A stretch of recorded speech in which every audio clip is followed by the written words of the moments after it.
The clock is ticking on Kamala Harris. Less than 2 weeks until Election Day, Democrats are getting prickly about her campaign. Politico says she's running on yesterday and Trump rather than tomorrow and her. Kamala still hasn't been able to answer the easiest question, who are you? She can't tell us because one mistake, game over. The election is that close. Holy cow, from a historical perspective, we are heading into the election with the closest polls in the Electoral College that we have ever seen, at least over the last 50 years. Real Clear says the race is too close to call. It's the tightest race in over half a century. And the only campaign event Kamala's done in the last 48 hours, she stopped at a deli.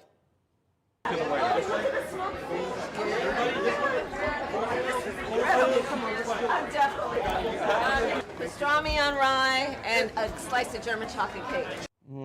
Democrats are telling each other, if this is a vibe election, the current vibes ain't great.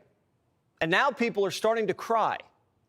As I said, people are very emotional today. And a lot of tension in Democratic land because they're behaving as if they're losing.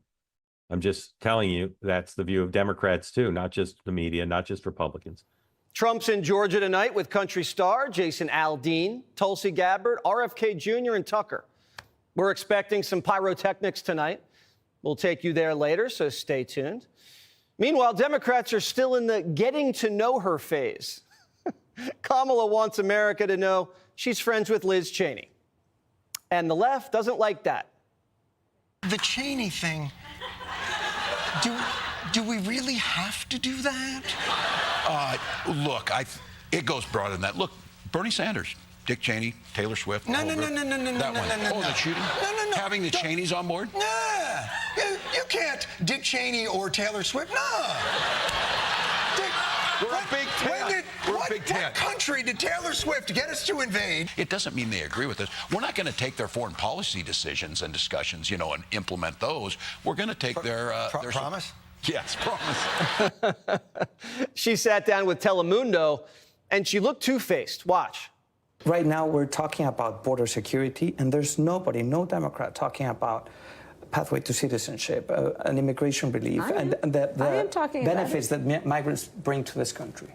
Oh, but there's no question that migrants bring. America is a country that was built in part by immigrants. But people are concerned about their TPS, their DACA, we're talking about mass deportations. I'm not talking about. What do you stand on mass deportations? What's your stand there? We need smart, humane immigration policy in America that includes a pathway to citizenship. So she went from tough girl touring the border with agents to mass amnesty. Telemundo had to interrupt her almost as much as Brett Baer. Polls suggest that you're having shortcomings with Latinos, specifically with Latino men. Why do you think that President Donald Trump has been able to make those gains with Latinos? Listen, Donald Trump has, when he was president, had policies that I think have been very harmful to working people. He gave tax cuts to billionaires and the biggest corporations. He will do that again. But why is he winning with Latino voters? Not winning, but, winning more voters. But this is not my experience. My experience is I talk with Latino voters every day, all the time. And there is an incredible amount of support there. Reporters are getting testy with Harris. NBC asked her about taxpayer-funded sex changes 3 times. Still couldn't get an answer. Do you believe that transgender Americans should have access to gender-affirming care in this country? I believe we should follow the law. I think you're probably pointing to the fact that Donald Trump's campaign has spent tens of millions of dollars. They're trying to define you on this. Yes, I'm asking you to define yourself, though. I believe that people, as the law states, even on this issue about federal law, That is a decision that doctors will make in terms of what is medically necessary. I will move on, but I don't know that I heard a clear answer from you on the issue of gender-affirming care. What do you want the LGBTQ plus community to know as they're looking for a full-throated backing from you for trans Americans? I believe that all people should be treated with dignity and respect. Period. Kamala just does what she's told, but she can't say that. So every answer is as painful for her as it is for you and me. And if she doesn't know where she's going, how is she going to take us with her?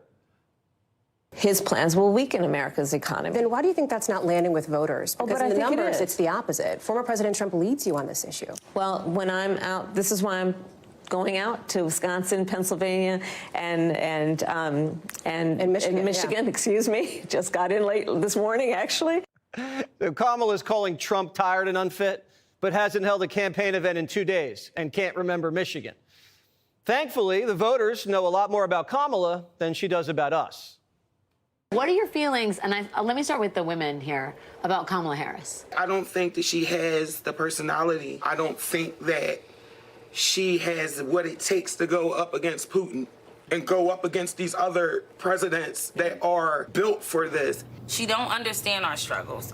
And for me to believe you for another 4 years, you're crazy. Right. Like, you're crazy. You're saying the same thing that you said 4 years ago. Trump talks about this a lot. He says, you know, Kamala Harris became black when it was convenient. Do you agree with him on that? Do you feel like she's wearing her blackness? Absolutely. She's sworn into when she swore into the Senate, it was as the first Indian American. Thank you. Which is, it's fine. We don't care. We all know she's not black. Let's understand that. We are all clear of that. But my point of view, like I told you earlier, she's already been there. She's in office right now. Shouldn't black women in Philly be ride or die? That should be your base. MSNBC was trying to cherry pick, and they still couldn't find any love for Harris. It's gotten so crazy that Barack Obama is now saying Trump's too old. I'm going to vote, which means you're going to let a bunch of old people decide your future. You wouldn't do that about your music. You wouldn't do that about your clothes. But you're going to let them decide what your future, your potential careers, what the environment's going to look like. You're going to let them decide that? And you're just going to opt out. That doesn't make any sense. Barry with the gray hair telling black men not to listen to boomers is kind of funny after he made us listen to Joe Biden for 4 years, the oldest president of all time. Black men are still sore over the last lecture. I was deeply offended, and it felt like a moment where it's like, you N-words better get in line and do what we say. And it felt like him as the czar of the Democratic Party coming down to say, go get these N-words in line. And the general tone of it was disgusting. It was abhorrent. I don't respect it. I didn't like nothing about it. Democrats don't care if you're disrespected. Whatever it takes to win. Carville says, time to play dirty. And I'm really not interested in being very fair about the whole goddamn thing. Okay, I really don't think we should have fought fair against the Germans and the Japanese. I think we should have snuck around them, and I think we should have, gone behind enemy lines and cut their throats, because that was what it was at stake. I think we're literally approaching the same place right now. And I'm not talking about everybody stop, don't faint. I'm not talking about actually slitting a political opponent's throats. After Trump survived 2 assassination attempts, Democrats are calling him Hitler, saying it's time to slit throats. So it means it's time for... New hoax alert. New hoax alert. New hoax alert.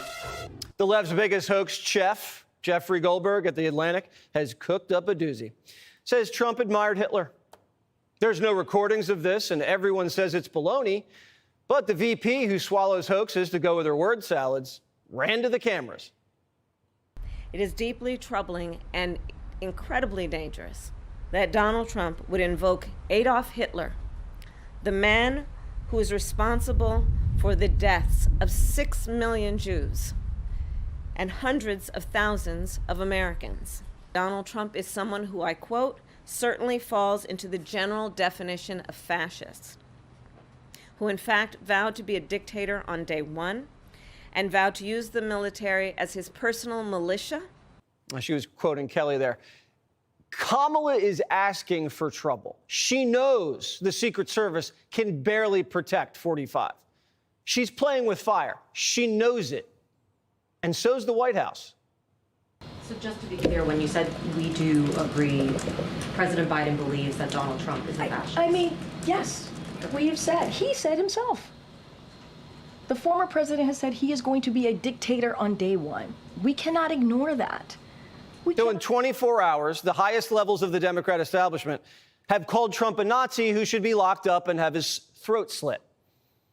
If Donald Trump wins, how are we going to have a peaceful transition? The left is saying Trump's a dictator who's going to turn the military on them. They're just going to hand him the keys to the White House and pretend like he's Mitt Romney. They're not just smearing Trump.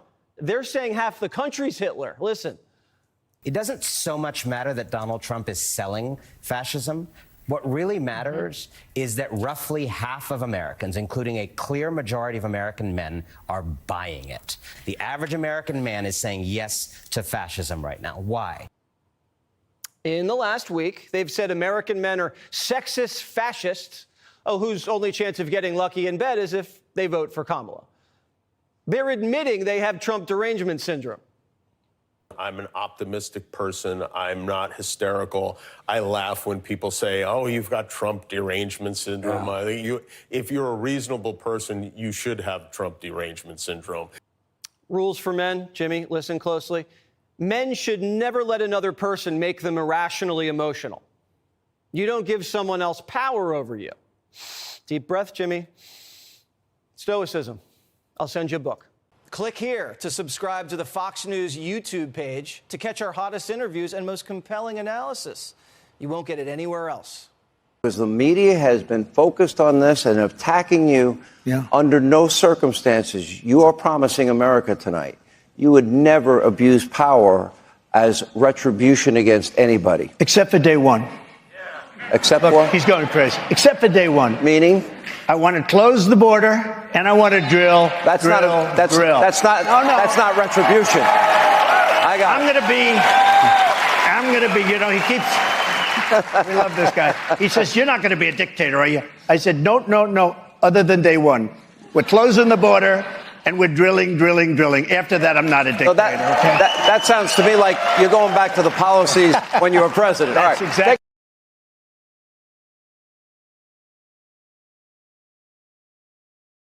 Prickly, prickly, abhorrent, abhorrent, doozy, doozy, Bologna, Bologna, militia, militia, fascism, fascism. If you enjoy this content, please consider subscribing to my channel to stay up to date with future videos. Thank you for watching.